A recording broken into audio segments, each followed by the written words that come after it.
Hello नमस्कार, स्वागत है आप सबका आपके अपने उत्कर्ष यूट्यूब चैनल पर। सितंबर का महीना आप लोगों के लिए खास होने जा रहा है क्योंकि जब 12 जनवरी 2026 को राजस्थान सरकार के द्वारा वर्ष 2026 का एग्जाम कैलेंडर घोषित किया गया था, तो उसके अंदर सितंबर में कहा गया था कि आपके यहाँ पे पीटीआई की एग्जाम होने वाले हैं। लेकिन बहुत दिनों से ऐसे कमेंट्स आ रहे थे कि सर अभी तो नोटिफिकेशन भी नहीं आया, तो क्या एग्जाम होगी? लेकिन एग्जाम होगी कि उसके बाद में कर्मचारी चयन बोर्ड के द्वारा शायद 2-3 बार और एक ऐसे प्रेस विज्ञप्ति जारी कर दी गई, नोट जारी कर दिया गया, जहाँ पर बाकायदा कहा है कि आपकी एग्जाम सितंबर में होने जा रही है। लेकिन अब बात यहां से आती है कि सर सितंबर में एग्जाम तो होने जा रहे हैं, लेकिन इसकी रणनीति क्या होनी चाहिए?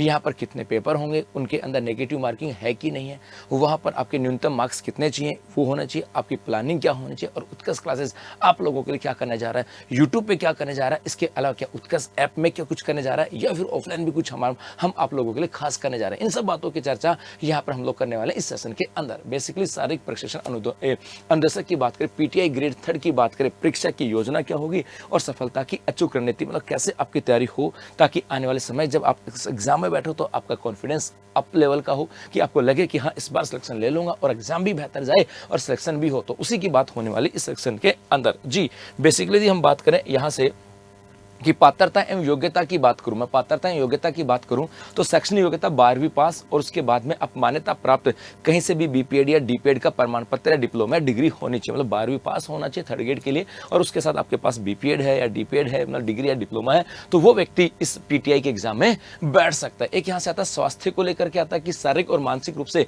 पूर्ण रूप से स्वस्थ होना चाहिए, और आपके यहाँ पे सीएमएचओ द्वारा प्रमाणित आरोग्य प्रमाण पत्र होगा, अर्थात आपका जो मेडिकल ऑफिसर है ना, चीफ मेडिकल ऑफिसर आपके डिस्ट्रिक्ट का, उसके द्वारा आपके लिए एक हेल्थ सर्टिफिकेट इससे जारी किया जाएगा, जो कि आपके मेंटल और फिजिकल हेल्थ को लेकर के होगा, वो यहाँ पर आवश्यकता पड़ती है। तो मतलब आप फिजिकली और मेंटली स्ट्रांग होने चाहिए। और इसके अलावा चरित्र की बात करें तो आप जिस इंस्टीट्यूट में लास्ट पढ़ के आए हो वहां से आपका कैरेक्टर सर्टिफिकेट है वो भी आपको लाना होगा। मतलब बेसिकली इन 3 चीजों की आवश्यकता होती है, अर्थात आपके पास न्यूनतम एजुकेशन क्वालिफिकेशन चाहिए, आप शारीरिक और मानसिक रूप से सुदृढ़ भी होने चाहिए, और आप चारित्रिक रूप से भी मजबूत होने चाहिए। ये इसके लिए एक मिनिमम क्वालिफिकेशन की बात की जाती है। चेतावनी, यदि आप अंतिम वर्ष में हैं तो आवेदन कर सकते हैं, लेकिन लिखित परीक्षा की तिथि से पूर्व अर्हता प्राप्त करनी होगी। कई बार ऐसा भी होता है कि सर मैं अभी फाइनल ईयर में हूं, तो क्या मैं फॉर्म अप्लाई कर सकता हूं? जी हाँ, फॉर्म अप्लाई कर सकते हो, लेकिन आपके पास वो डिग्री जो है एजुकेशन क्वालिफिकेशन वाली, वो आपकी उस एग्जाम से पहले आ जानी चाहिए। ऐसा आरपीसी के द्वारा या राजस्थान के अंदर रूल्स हमारे यहाँ पर आता है। जी इसके बाद यदि बात करें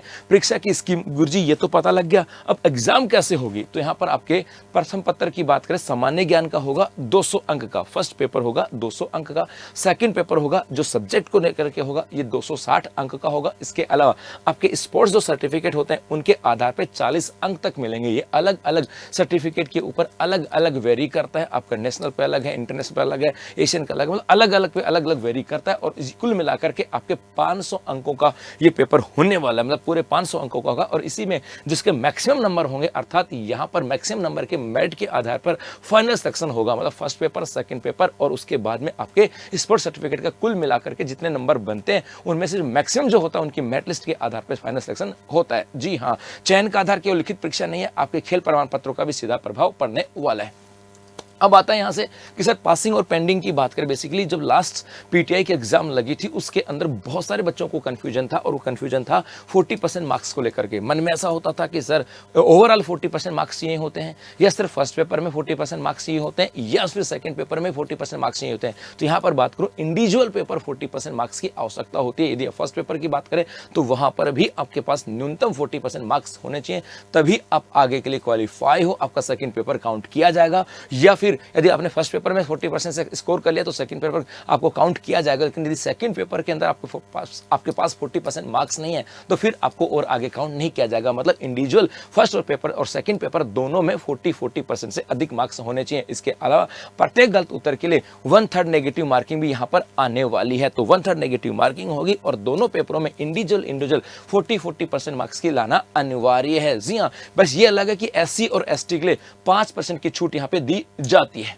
इसके अलावा प्रथम प्रश्न पत्र की रूपरेखा की बात करें कि फर्स्ट पेपर में क्या आने वाला है। बेसिकली ये 100 प्रश्नों की यहाँ पे 100 क्वेश्चन होने वाले, ऑब्जेक्टिव टाइप क्वेश्चन होंगे और 200 अंक के होने वाले। 2 घंटे का पेपर होगा, 2 घंटे का पेपर होगा, 100 क्वेश्चन होंगे, 200 नंबर का पेपर होने वाला है। यहाँ पर भाग ए, इसमें अलग अलग भाग है। ए भाग के अंदर राजस्थान का भूगोल, इतिहास, संस्कृति और सामान्य ज्ञान, मतलब बेसिकली राजस्थान का ज्योग्राफी, आर्ट एंड कल्चर और उसका सिंपल जीके की बात करें। भाग बे के अंदर राजस्थान की समसामयिक घटनाएं, यहाँ पर याद रखना पीटीआई के अंदर सब करंट अफेयर्स राजस्थान का ही आता है। भाग से की बात करें, यहाँ पर भारत और विश्व का सामान्य ज्ञान। सामान्य ज्ञान का मतलब है कि बेसिकली कहां पर क्या है, बेसिक चीजें जो एक आम आदमी को आना चाहिए यहाँ पर। इसके अलावा और भाग द के अंदर आपके शिक्षा मनोविज्ञान की बात की जाती है। अब यहां से आता है प्रश्न पत्र अंक भार विश्लेषण। जी, कई बार बच्चों के मन में होता है कि गुरुजी हम लोग तैयारी तो कर रहे हैं, हम लोग राजस्थान जीके भी पढ़ रहे हैं, हम करंट अफेयर्स भी पढ़ रहे हैं, लेकिन सर इंडिया जीके नहीं पढ़ा जा रहा। या कईयों को लगता है कि सर तो इंडिया जीके छोड़ दें क्या, वहाँ से कितने सारे क्वेश्चन आते हैं, सर ये भी ठीक हो रहा है लेकिन साइकोलॉजी समझ में नहीं आ रहा है, वो छोड़ दें क्या,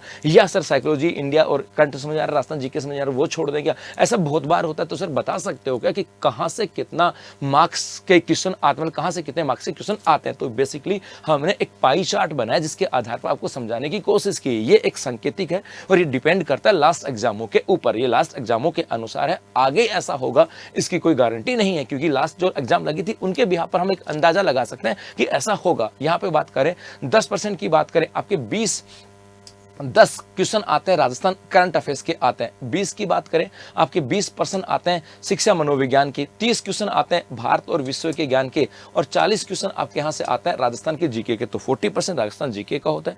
30% की बात करें ये होता है आपका 30% होता है इंडिया और वर्ल्ड जीके, 20% होता है आपका शिक्षा मनोविज्ञान और 10% होता है आपका करंट अफेयर्स। और मोस्टली इसी के अनुसार आपके क्वेश्चन वेरी करते हैं। जी हाँ, यहाँ पर है कि राजस्थान का ज्ञान ऐब अकेले 100 अंकों का है। अर्थात यहां से देखोगे तो यहां पर यदि मैं सिर्फ राजस्थान की बात करूं, सिर्फ राजस्थान की बात करें तो कितना परसेंट कवर करता है, 50%। तो 50% Rajasthan art and culture, geography, इतिहास और उसके करंट अफेयर्स को लेकर के, और बाकी 50% में ये 2 चीजें आ जाती हैं। तो अब आपके इसके अनुसार तैयारी कर सकते हो।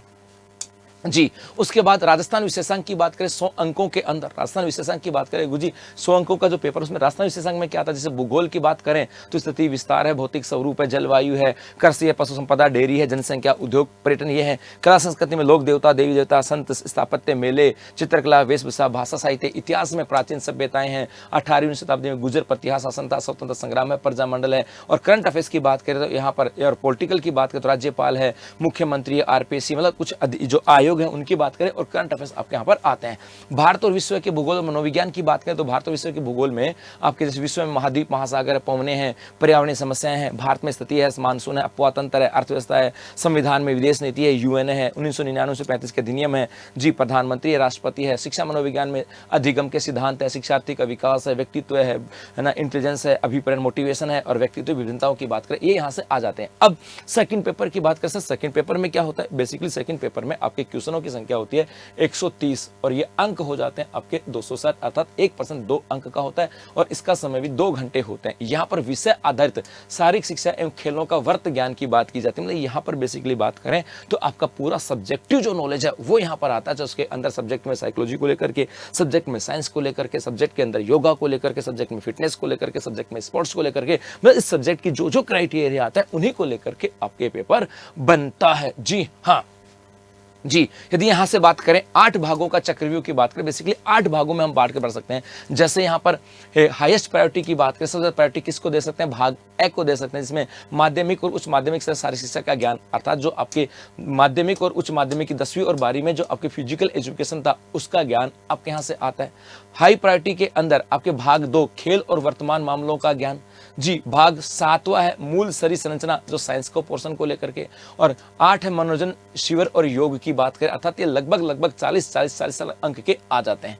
जी, उसके बाद में कोर फाउंडेशन की बात करें, ये तो है, इसके अलावा जैसे सिद्धांत है ना, परिभाषा, इतिहास है, खेलों का लेकर के, शिक्षा और खेल, मनोविज्ञान कैसे काम करता है, कैसे एक मनोविज्ञान से एक व्यक्ति ना अंतिम समय के अंदर भी जीत हासिल कर लेता है, वो यहाँ पर है। शारीरिक शिक्षा की विधियां क्या हो सकती हैं, प्रशिक्षण और नियंत्रण के सिद्धांतों की बात करें, ये यहाँ से आ जाता है। मतलब बेसिकली हाई प्रायोरिटी में सबसे अधिक यहाँ से आता है, उसके बाद में ये पोर्शन होता है, उसके बाद ये पोर्शन होता है। तो आपको इसी के अकॉर्डिंग यहाँ से से तो कोई पर्सन गलत नहीं होना चाहिए, इसको मैक्सिमम है यहाँ से हाँ आपको भी देखना है जी। ये कुछ बातें यहाँ से आ जाती है। इसके अलावा कोर फिजिकल एजुकेशन और खेल की बात करें भाग 1, 2, 3, जैसे यहाँ पे शारीरिक शिक्षा के आधार को लेकर के कि जैविक क्या मनोविज्ञान की जैविक की बात करें, मनोविज्ञान की बात करें, समाजशास्त्र दार्शनिक आधार क्या होता है, वार्म अप कूल डाउन क्या होता है। हम लोग खेलते हैं ना तो भाई पहले थोड़ी सी एक्सरसाइज करते हैं, वार्म अप होता है, खेलने के बाद में अचानक से एकदम ठंडा नहीं होना है, धीरे धीरे कूल डाउन होना, वो सब चीज़ें यहाँ से हैं। तो शरीर के विभिन्न अंगों के व्यायाम है, अंग संचालन विज्ञान की बात करें वो आ जाती है। खेल और समसामयिकी की बात करें 17 प्रमुख खेलों का इतिहास का रहा है, ओलंपिक की शुरुआत कब हुई, एशियन गेमों की शुरुआत कब हुई, वो यहाँ से आ जाता है।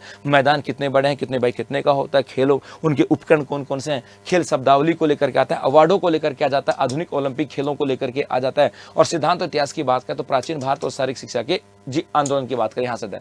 अब मनोविज्ञान शिक्षण विद्या और प्रशिक्षण की बात करें भाग 4, 5, 6 इसमें है। शिक्षा एवं खेल मनोविज्ञान 20 का है, जहाँ खेल परिवर्तन विज्ञान की बात करें, मनोशारीरिक एकता क्या काम करती है, प्रशिक्षण का स्थानांतरण कैसे काम करता है, विधियों की बात करें तो शिक्षण विधियां कैसी काम थी, पाठ योजना की बात करें जब प्रतियोगिताओं का आयोजन कैसे होता है, भाई नॉकआउट जैसे लोग अपना कि भाई जैसे 10 टीमें आगे तो कैसे होगा, ताकि सेमीफाइनल में 2 मैच होने चाहिए। कई बार गाँव में मैच होते हैं वो लड़ते रहते हैं ना, वो बस उसकी कहानी यहाँ पर है। मतलब वो टाई वगैरह कैसे टाई अप कैसे करते हैं वो यहाँ पर है। इसके अलावा जैसे खेल प्रशिक्षण सिद्धांत क्या होते हैं, मानक योग्यता क्या है, ये सब भी यहाँ से आ जाते हैं। शारीरिक संरचना को लेकर के भी आ जाते हैं कि हमारे कोशिका ऊतक अंग वगैरह है, व्यायाम से मांसपेशियों पे क्या प्रभाव पड़ता है ना, पोषणता को लेकर के है, रोगों को लेकर के है, मनोरंजन को लेकर के है कि भाई कैसे होना चाहिए, योग वगैरह है वो यहाँ से आ जाते हैं। इसका स्पोर्ट्स प्रमाण पत्र जैसे इसके अंदर कहा गया कि इंटरनेशनल खेल के आए हो तो आपको 40 अंक मिलेंगे, यदि नेशनल खेल के आए हो तो आपको 36 से 28 अंक मिलते हैं, स्टेट खेल के आते हो तो 16 से 24 अंक मिलते हैं, और जिला स्तर के ऊपर 0 से 12 अंक मिलते हैं। मतलब यहाँ पर स्पोर्ट्स सर्टिफिकेट का अलग अलग